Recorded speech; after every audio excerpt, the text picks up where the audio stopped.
Hi guys, and welcome to the Improved Garage YouTube channel. Today we're going to be checking out our Mirka polisher. So this is the Mirka 3-inch random orbit polisher with a 12mm orbit.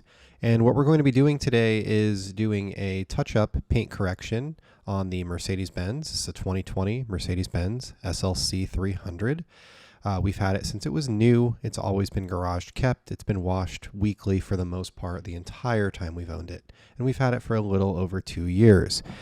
So today what we're going to be doing is just touching up a couple little minor scratches and blemishes here and there. And then we're going to be applying a ceramic coating when we're done. This video is really to test the Mirka polisher, see how it is, and what the battery life is like, and if you could do an entire car with it. I realized that some of these flat panels, like the deck lid and the hood, should probably be done with a 5-inch polisher. There aren't big contours, there aren't huge lines or anything like that that we have to worry about that would require a 3-inch or a micro, but we're going to be using the 3-inch just to kind of see how the battery lasts and what the performance is like and what it's like to use it for a long time. So I'm going to start off by doing this deck lid in 4 sections. We're going to be using a crosshatch pattern with a 3-inch Koch Chemie microcut pad and microcut Koch Chemie polish. I used this polish on my Mini Cooper Clubman and I really liked it, so we're just going to use it again here and try it.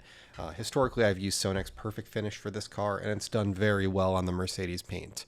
So we're doing the second section now in our crosshatch pattern, left, right first, and then we're going to go up, down, and we're going to do 4 passes in total, 2 left, right, and 2 up, down. I'm going to speed up the video and get through the rest of the trunk and the cleanup.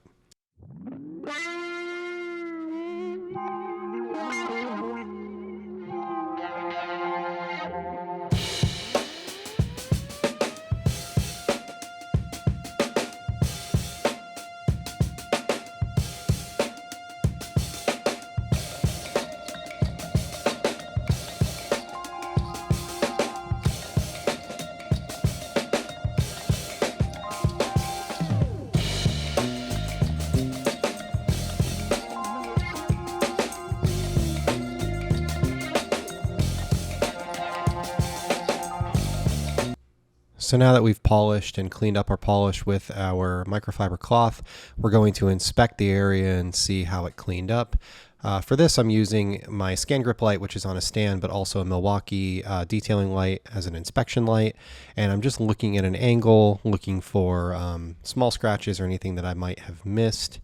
I did notice that there were a couple of scratches on the spoiler that I went over a second time with the polisher, just something that I missed. Every once in a while you'll have that. Oftentimes if you're using a fine polish like I did for this first step, you might have to go back and do it a second time as you, maybe don't get the cutting action that you were looking for originally. So we're going to hit this spoiler again, which should help us to just get a really good, nice, clean polish and a great surface that we can then put our ceramic coating on the top of.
Now that we're good with this area, we're going to continue through the rest of the car. We've proven that this polish and pad combination will work on this paint and this vehicle. So we're going to continue and do the rest of the trunk and down the driver side and passenger side of the cars and get eventually to the hood. In this case, I'm starting with the back of the car just because for the camera it made more sense, but realistically you can start with any part of the car that you want to. I do find that you have to put more work in on the front of the car than you do in the back, so sometimes it's better to start with the front of the car, do all of your major correction there, and then the back is kind of easy for you to get through. Now, the whole point of this video is not to teach you how to polish a car, but instead to talk about this new Mirka. And the Mirka is incredibly smooth. When I got through the trunk, I started off with a battery, a 2.5 amp hour battery, which is smaller than the one that comes in the normal kit. And I was able to get through the entire deck lid. And when I did the whole thing, the whole trunk and the back of the trunk, I checked the battery level in the app and I was over 80%. So now going through the rest of the car, I'm surprised at how smooth this thing is. It's really easy to maintain speed. It's really easy to maintain rotation. It's very small, so using it two-handed can be a little awkward because, you know, it just doesn't have a very large head for you to set your other hand on, especially if you have a large hand. One of the things that I did find nice about it, though, is that it just effortlessly maintains rotation, and it's just very, very smooth and very, very quiet. I'm using headphones while I'm doing this, but you could realistically do it without the headphones, and it's easy to talk over it. It's easy to hear music in the background. It's easy to use it without having to worry about it being incredibly noisy. As we go through and do more and more of the car, it maintained its performance the entire time, all the way until I got through about half of the hood. So by that point, I had done the trunk, the back of the trunk, the entire driver's side of the vehicle, the passenger rear quarter panel, and about half of the hood. And at this point, the Mirka dropped down to the lowest speed, which is still 4,000 RPMs from the medium setting that I had it on, which was around 5,000 RPMs. And it didn't have a lack of power, but it definitely was slower. I checked the app, and the app showed that the battery was at 5%, so I did swap the battery out. So you can see, you know, right here I'm getting through the hood, and I'm about halfway across the hood just doing this center section, and this is when the speed dropped down, and I was actually, I swapped out the battery for a new one, and then just continued polishing because, of course, you have two batteries. Now, the thing will be, if you're using this professionally, can you charge a battery faster than you can run it dead? Well, I had the 2.5 amp hour batteries. I purchased two of those. Like I said, the kit actually comes with 5 amp hour batteries, but because those were unavailable and I wanted to get this thing early, I bought the 2.5s. So a single 5 amp hour battery, I don't doubt would get me through this entire vehicle. This is a smaller car, but still you can get through an entire vehicle with a 5 amp hour battery. If you had a pair of 5 amp hour batteries, then you should easily be able to get through something larger like an SUV without issue. So I think the answer is yes, that the batteries are going to be sufficient for somebody that's using this professionally. The one thing that I did find that was a little bit more difficult to deal with is that the trigger, it's easy to kind of release the trigger because you're squeezing it, release it slightly, and have the speed drop because you release it slightly. So I think that if there was a paddle on top like the Rupes has, or a trigger that had a locking mechanism, that might be a benefit. I am going to try testing this out with the fixed speed setting in the app and see if that makes any difference.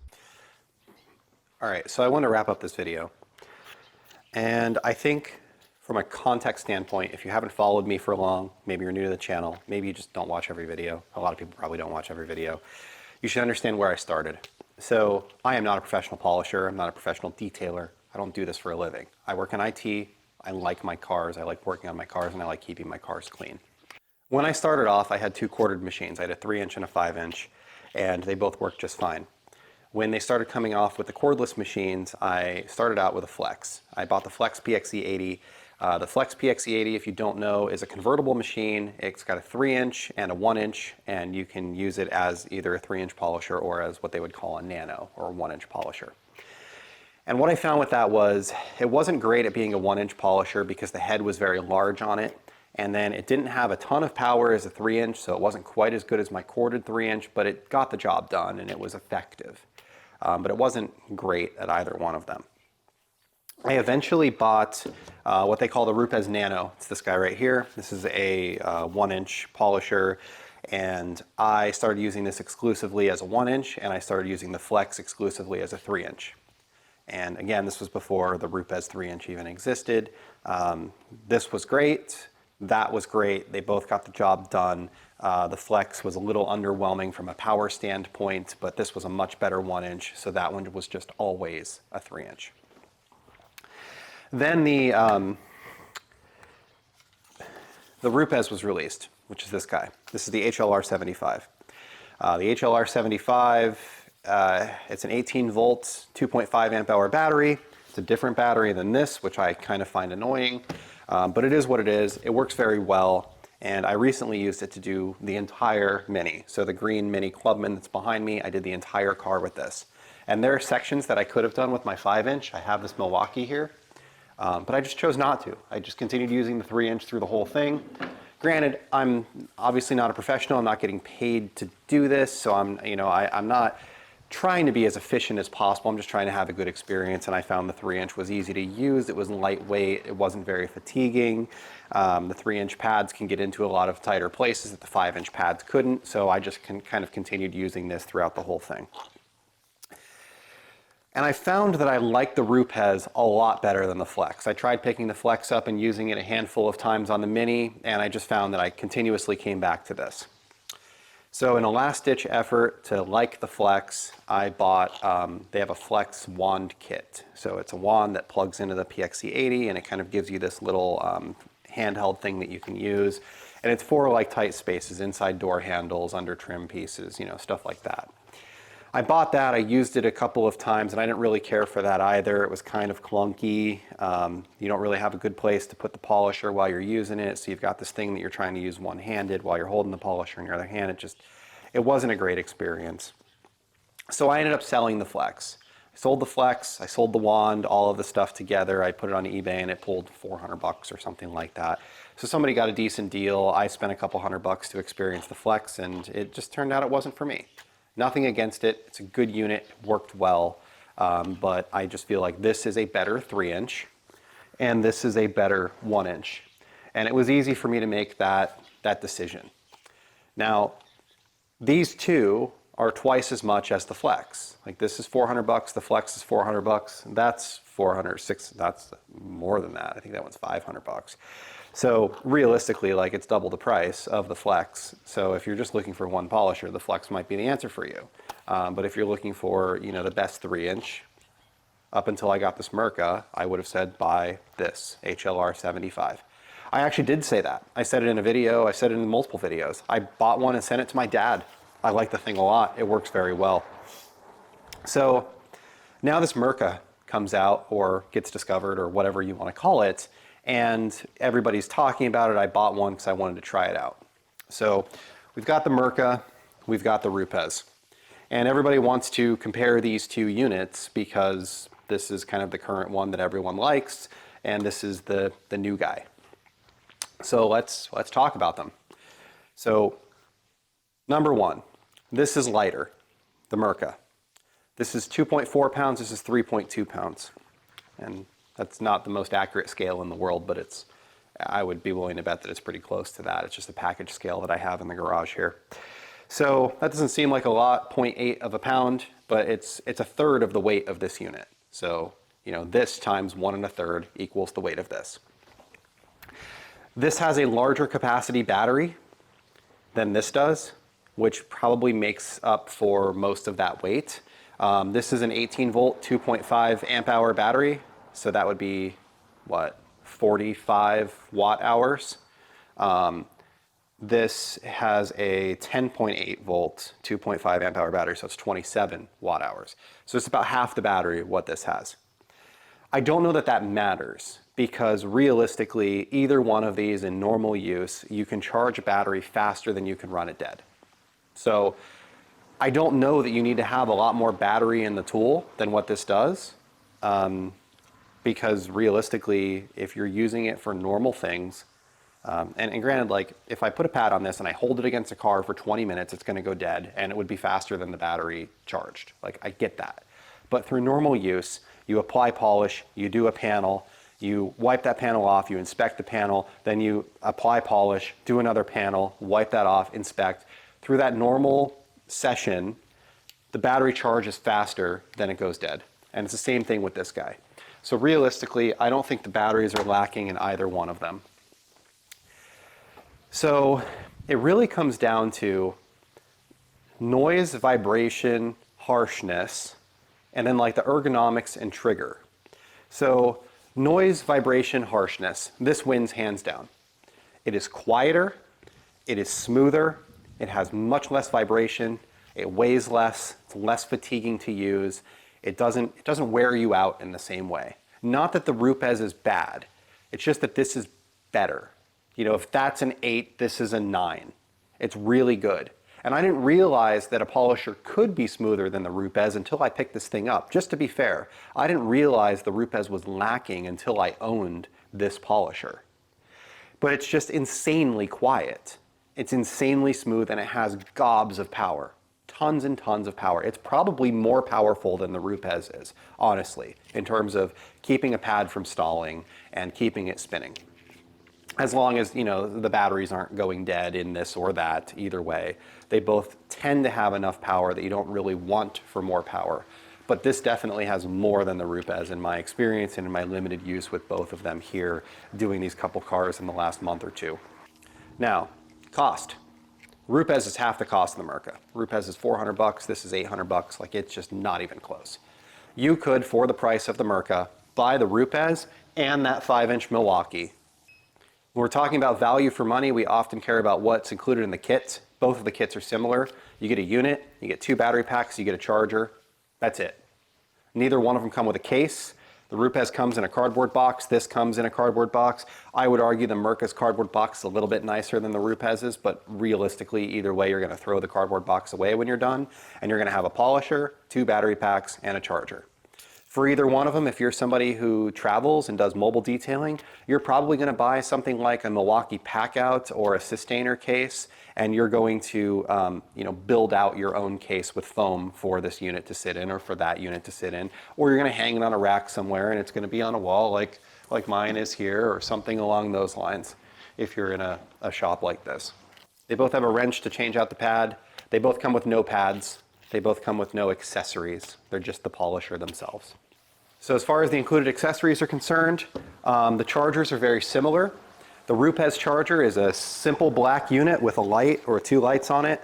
The 2 lights signify that it's charging, it's done charging, it's got a problem with the battery, or there's a temperature issue. Those are like the 4 options that it gives you.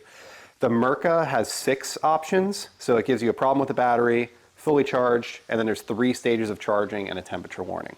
So this is a little bit more verbose in terms of like your battery's at 50% or something along those lines. Neither one of them is as good as the Flex charger. The Flex charger just has a countdown timer that tells you when your battery's going to be full. I think it's the best charger that exists, and that even includes the Milwaukee chargers. It's really, Flex's charger is very, very nice, and I wish that everybody could adopt a technology like they do. So realistically, they're very, very similar. If you buy the kit of the Mirka, like from Obsessed Garage, I link below in the description, you're going to get 2 5-amp-hour batteries. I'm using a 2.5 amp hour battery in this because the 5 amp hours were unavailable as a separate item. I ordered one, it's on back order. As soon as it ships, I'll play around with that. I don't expect it to be any different than this in terms of power. Even if it had more power, this has sufficient power, so I don't really care. So the place where this lacks is mostly in the trigger and the speed. So this has adjustable speeds. The minimum speed that it has is 4,000 RPMs, which in my opinion is a little bit high. If you're trying to spread out polish on a panel, 4,000 RPMs is a high speed to do it in. You can actually correct at 4,000 RPMs. So, you know, realistically, you could run this at the lowest speed all day. It's not going to correct as fast as it would if you crank the speed up a little bit. But you could spread polish and polish a panel at 4,000 RPMs all day if you wanted to. Now, the 4,000 RPMs is a little high for applying polish, although this isn't very good at slinging polish all over the place because it's so smooth. So as long as you put the pad down first and you're spreading it out at that 4,000 RPM speed, I didn't really have any problems with it flinging polish all over the garage or anything like that. I do wish that it had a lower first speed than 4,000 RPMs, but that would make this next thing more annoying that we're going to talk about next. So this trigger is variable speed. So we tap it once, it turns the unit on. Then when we press it, the unit starts spinning. And you hear that? As I pull it, it spins up faster and slower. So when I pull it like halfway, it's at 4,000 RPMs, which is the lowest setting that it has. And if you have this turned all the way down, that's all it does. No matter where you have the trigger, it's always at 4,000. As you turn it up, so now I'm up 2 settings below the lowest, that's like 5,000 or 5,500 RPMs. I can look in the app and see for sure. But as I let off the trigger, it slows down a little bit, which can actually be nice. You can use it, like pull the trigger halfway, spread out your polish, and then hold it the rest of the way to do your actual polishing, which is really nice. But the downside of that is I found that as I was using it, I would let off the trigger just slightly and I'd be lowering my speed. I don't know that it matters all that much because 4,000 RPMs is still sufficient for polishing, but you're probably not being as efficient as you want to be, and that just means that you're trying to grip this trigger as hard as you can. If there was a trigger lock, that would solve this problem. I would use it at the low speed to kind of go and spread my polish out, and then I would pull it in the rest of the way, I would lock the trigger, and then I would just use it one-handed or two-handed and polish out the door. So a trigger lock would solve this problem. It is only a variable speed trigger though when it is up from the lowest speed. At the lowest speed, it can only do 4,000 RPMs. That's it. It's the lowest speed. It doesn't go below that. So when it turns on, it's at 4,000. When it's all the way in, it's still at 4,000 because that's what you have it set at. When you've got it, turned up, then obviously it can be variable, which is nice and not nice at the same time. So if you were using this professionally all day, every day, I think this trigger would get annoying. Trying to hold it all day with your hand. It does require a little bit of, the spring in here is, I want to call it stiff, but it's also not stiff. Like it's more stiff than the one on my 5-inch polisher is. And the 5-inch polisher is fine because it's got this button on the side and I can lock it, right? So this, without a trigger lock, I found that I was letting off of the trigger a little bit. You'd probably get used to it the more you use it, but the design of the Rupes having this trigger on the back makes it super easy to use, very consistent. You don't let go of it, but this is not a variable speed trigger, so in order to vary your speed, you kind of have to turn this dial on the side, which you do as you're using it, and you just kind of get used to that. This trigger is a little bit too sensitive. A lot of people, when they're applying polish, to the pad will accidentally hit this trigger and they'll fling polish all over themselves. So when you get done with this, you kind of have to turn this down to 0 all the time. You can't do that here. You don't really have that problem because the trigger's on the top. You can apply your polish. You don't have to worry about getting it all over yourself. So the last thing is the app. The Mirka has an app. The app is cool. I only really use the app to see what is my current battery life and how long have I run it for. So it says, oh, you've run it for 25 minutes and your battery percentage is 52 or something along those lines. Like it just gives you those numbers. It's data that exists. I've never had that data before. I don't know that I care that much about the data. It's cool. It's nice to pick this thing up and look at it and see how full my battery is so that I can know if I want to shove it on the charger and swap it out or if I want to go and do some of the carb and let the thing go completely dead. It counts your cycle count on your batteries, which is kind of nice. So you can see, as your batteries age, how are they aging? Do you feel any performance differences? That kind of thing. It gives you an idea of how many cycles are on the battery. So that's cool. The app is more so designed to track the amount of vibration that a professional would be experiencing when they're using this on a regular basis. And I think that it's more so designed for somebody who's doing like woodworking, cabinet finishing, that type of work, because you can also put sanding pads on here, and they would be trying to track the amount of vibration or noise or whatever that they're subjecting themselves to. It gives you that data, the amount of vibration that you've subjected yourself to. But I don't know what you're supposed to do with that data. So let's say you're a professional detailer and you've got, you know, 3 cars to coat, well, you got to get them done. You're not going to polish the door less because you've been exposed to, you know, 2 hours of vibration today instead of an hour and 45 minutes. Like, you still need to get the car done. So I don't know that the data is incredibly helpful. You know, unless you're talking about like a business that's trying to track it from OSHA reasons or something along those lines, maybe. You know, like when I worked in a machine shop, we had regular hearing and eye tests, and they like tracked all of that over time and, you know, made sure that we weren't having hearing loss due to machine exposure and stuff like that. But I could see people having fatigue and problems with their wrists and stuff like that as they get older and or as they spend more time using tools, any kind of tools. So tracking that, I think it would only really be useful for a business, and not really, like, I don't care about the amount of vibration that I'm subjected to, or I don't know why I should care, I guess, is where I'm at. So the question becomes, do you buy the Mirka? Like, if you had nothing, do you buy the Mirka or do you buy the Rupes? I think that really depends on your situation. So if you're me, right? You're a guy, you work in IT, you've got 3 or 4 cars you're maintaining, you know, you've got your wife's Mercedes and your Mini, BMW, whatever, Porsche, and you are going to be doing, you know, let's say 1 car every 3rd month or something thereabouts, because you've got 3 or 4 cars and you do them all once a year and you do a new coating on it and you're touching up things, or you have a problem, there's a, you know, you get something gets dropped on a hood or something like that, there's a scratch there and you want to take it out and deal with it.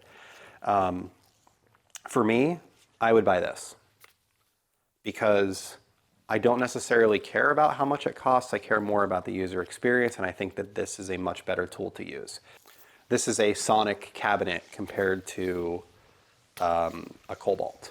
You know, both will store your tools, but the sonic cabinet doesn't have any sway. If it's off level, the doors will still open, the locks are nicer, the mechanism's nicer, the magnet holds it tighter, the shelves are thicker, the walls are thicker. It's just a nicer product that's better made. You know, and that's what this is. This is a high-end tool that is doing something that a lower-end tool could do. This is Milwaukee in a world where Ryobi exists, or Rigid, or Cobalt, or insert name of lower cost tool. So for me, I would buy this if I'm a prosumer. If you're a professional, if you're somebody who has to hold a polisher all day, every day, I think the noise, vibration, harshness factors of this make it really, really, really appealing. I don't know how well they're going to hold up long term, but I do know that they have a 3-year warranty. It's a 2+1, so as long as you register it, you get a 3rd year of warranty, which is a long time. As long as they took care of the warranty supports, if you were a professional making money with this every single day and it only lasted 3 years, I think that you still got your value out of it. And I would say the same thing, like, I'm in IT. I buy a new laptop every other year. I buy a new desktop every other year. And, you know, that's what I use in my profession to make money. So therefore, I just make sure that those tools are maintained, tip-top, the best that they can possibly be, so that I have the best experience, the best performance, less downtime, whatever it may be. I think that this is actually easier to use because of the trigger, but it's also more fatiguing because of the noise, the vibration, the harshness, and the extra weight of it. So I could see from a professional perspective, I could use either one of them all day. I'm probably going to walk past this to pick this up until I decide to sell the Rupes. Honestly, that's me. If I was a professional polisher, if cost was an issue, if I was, you know, looking for something to get started, maybe I don't have a 3-inch, you know, or maybe I only have a corded 3-inch and I'm looking to get a cordless 3-inch, and I can barely swing the Rupes, but the Mirka is really going to be a reach for me. This is a great tool. Like I said, if we're talking about these polishers, this is an 8 and that's a 9. And realistically, I think that this could be a 10 with a trigger lock. Just that one thing. And maybe if, okay, so let's say if they did two things. Maybe they lower the minimum speed to like 3,000 RPMs and they add a trigger lock. Those two things. I couldn't care less about the app. You can do away with the app. You can keep the app. I don't care. If they released another version tomorrow with a trigger lock and 3,000 RPMs, I would buy it, even though I already own this one. I think that it would be that game changing, that big of a difference over this one. Those are the only two complaints that I've been able to come up with this tool, doing an entire car. And like I've had it for a week. I've done one entire car. Like I'm just being honest with you about my experience because this is a new tool and we're all trying to figure out whether or not we want it or not. But I think that this makes sense for me, for the me's of the world. As far as professional polishers are concerned, I don't use it all day, every day. But I think that if I was a professional polisher, I would rather pick this up than pick that up. But I would probably also spend a lot more time with a 5-inch as a professional polisher, so I would be using this a lot less often, which means the trigger would probably not annoy me as much too, because I'd be worried about efficiency, completely concerned with efficiency and how quickly I could get through a car, how efficiently I could get through a car to make the maximum amount of money. Because at the end of the day, the cost of the tool has a very minimal amount of effect on the amount of profit or money that you as a detailer make. Time is your biggest contributing factor. Your labor cost, the cost of you, is significantly higher than the cost of any tool that you use. All right, so let's say you're a professional detailer. Let's say you detail for a living. You do one car a day, 5 days a week, and that polish coating, something along those lines that you're actually using a polisher. So if we expect this thing to last 3 years because it's a 3-year warranty, that's about 750 cars. The unit's $850, so you're spending a little bit over $1 a day. You spend more than that on soap. Well, depending on what soap you use, I suppose. But if, like, let's say you use Koch Chemie GSF.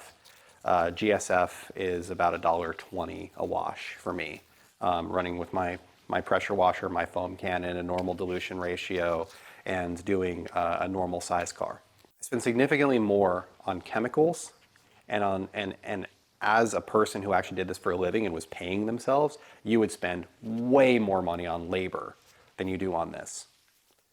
So I guess in my opinion, if this is giving you a better experience in doing the job that you're doing, in doing the thing that you hopefully love, if it's something that you've chosen to do, you're a mobile detailer, you work for yourself, you detail in a shop and you work for yourself and it's a job that you actually enjoy doing, I would say the user experience from using this guy is significantly better enough to justify wanting to spend a little over $1 a day on a much nicer unit, especially if you're picking it up on a regular basis. If today my garage got robbed and tomorrow I was placing an order for replacement tools with my insurance money, I would buy this one and I wouldn't buy the Rupes, personally. Again, nothing against the Rupes. I think it's a good machine. That's honestly it. I think it's a really nice machine. I'm hoping for a version 2.0 that has a slightly lower starting speed, below 4,000, and a trigger lock. The trigger lock is a definite. The 3,000 RPM starting speed or something along those lines, I could deal without that, but it would be nice. That's a nice to have. I think the trigger lock is kind of necessary. And then I think that this would be, it would just be a no-brainer to own this one over owning this one, assuming that you could afford either one of them. You know, you shouldn't be maxing out a credit card to buy this over buying that, because that's going to do the job. It's going to make you money. You're going to have a good experience. But I think that this one's better, and if you could reasonably afford either one of them, this is the one that you buy. So I appreciate you watching, and I will update as I use this thing, as I spend a little bit more time with it, and kind of keep you guys in the loop. If you have any questions, please reach out in the comments below. I'll do my best to answer them. I try to answer every single comment that ever gets made. If you decide that you want to buy one of these, buy it from Obsessed Garage. There is a link down below. If you use my link, it doesn't cost you any more, but it gives me a small kickback. And that helps me, to buy more things like this $800 polisher and put a video up so that people don't have to buy something and not know if they're going to like it or not know how it works before they get it. I'm not sponsored. I don't have things just given to me. I am paying for this out of my own income, my own money from my job in IT. YouTube is not even close to break even for me. So anything that you guys buy following any of my links does help me out, and it's really appreciated, and I thank you for that. Like I said, if you have any questions, put them down below, and I'm hoping that you're having a great day, and I will see you on the next one.